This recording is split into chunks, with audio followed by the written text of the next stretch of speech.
there is a big problem why Jew hatred cannot easily be taken out of Islamic culture. If you look at the Quran itself, if you look at the history of Islam, you go back to the 7th century. You don't have to go back to the 1948. 1948 is not the reason why they hate Jews. This is an excuse. In the 7th century, Muhammad started his message in Mecca, wanting an Arab religion, a religion that stems from inside the Arab world. And he linked it to the Abrahamic religion to get some credibility and asked his people to believe in him as the Messiah. His people in Mecca rejected him. He spent 13 years in Mecca trying to spread Islam, and he only had 150 followers. Then he decided that peaceful means of spreading his message will not work. He left Mecca and moved to Medina. Medina was a Jewish town. The word Medina was even a Jewish word. It got taken by Arabs. Now it's a word that means city, but it's originally a Jewish town. And he went there. The Jews didn't kill him,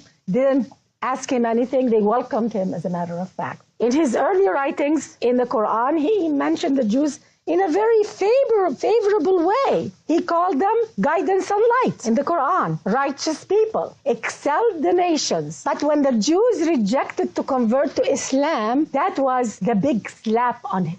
He was not credible in front of his Mecca people because he told them, I have an Abrahamic religion. I'm going to be the Messiah. The Jews are going to support me. I'm going to go live with the Jews because they're going to support me. And when the Jews didn't convert, he simply flipped. All the good things he said in the Quran about the Jews, the good stuff, completely the opposite. He started calling them apes, pigs, enemies of Allah, because he could not find the legitimacy he was hungry for. All he had were warring warriors, fringe people, fringe tribes that were poor, that wanted to follow him just to benefit from him. And he looked at the Jewish tribes. They were prosperous and they earned a living from hard work. Muhammad, in many of his hadiths, and I'm quoting Muhammad, I became wealthy through terror. He became wealthy through stopping the Mecca people, his own tribe, his own people. He would stop and kill them and rob the caravans, the trade caravans. And what happened is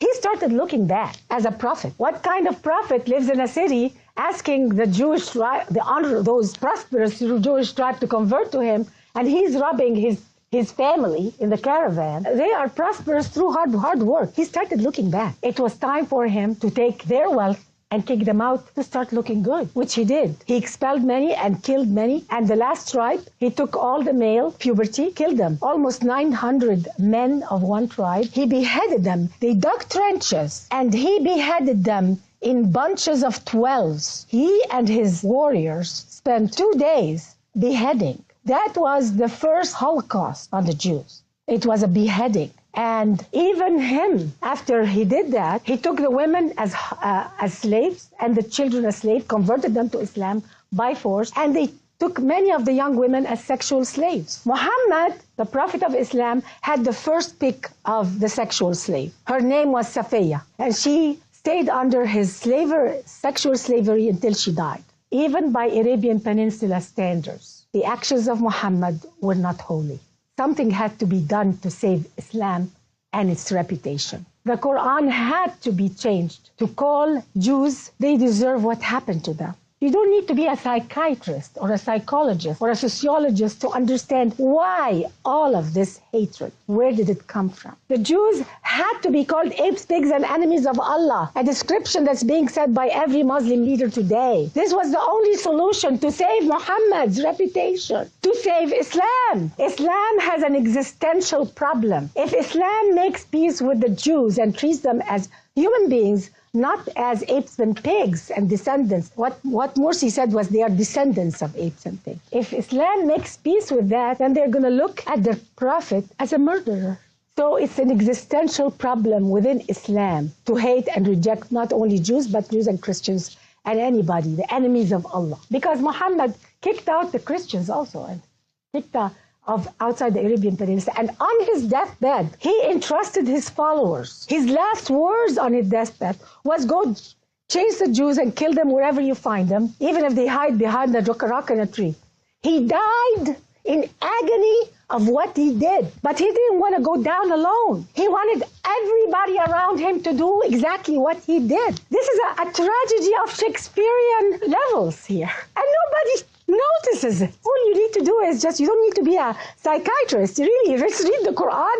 You will see the story telling itself. Muslims today have a very hard time reconciling, because to reconcile with the Jews means they have to admit that Islam was wrong. It's an existential problem. And that's why when Muhammad died, his followers did what he commanded. They went and conquered Egypt, conquered Persia in the same year. And then they went to Jerusalem, where the Jews are, and said, okay, now this is ours. We're going to build a mosque right on top of your temple, because now our prophet doesn't want you to exist anymore. And this is the only way we can make your memory gone and make Islam's grave secret gone. It's almost by replacing you. The fact that they built a mosque on top of the ruins of the temple is a deep wish to replace the Jewish people. It's like somebody killing somebody and taking their identity. And nobody talks about that. No Arab or Muslim understand that. Even when Muhammad was doing after, there were verses in the Quran that reflected the agony he was in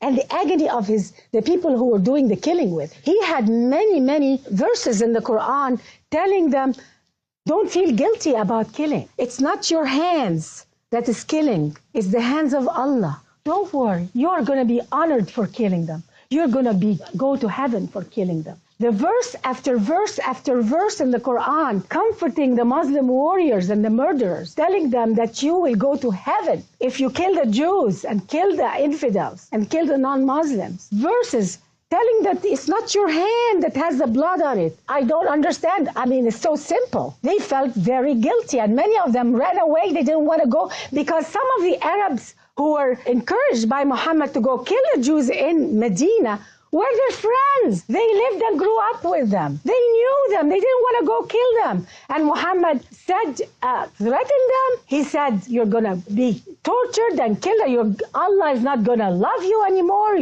You're going to be cursed. Verses after verses after verses in the Quran cursing Muslims who don't want to kill. And verses after verses after verses in the Quran telling those who kill you're going to go to heaven. Glorifying killing became the only escape for Islam. And this is the tragedy we're living with for 1400 years. And that's why the number one enemy of Islam is the truth. Why are we doing this to ourselves? Why are we giving them our dollars to come and kill us and to finance Osama bin Laden? It's time for America, hands off saving Muslims from themselves. Stop trying to rescue people who look down on you.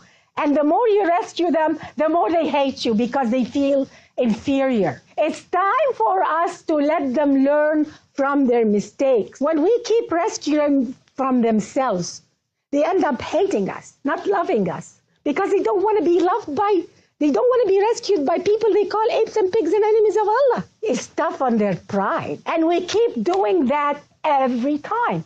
Why do we do it with the Arabs? Why?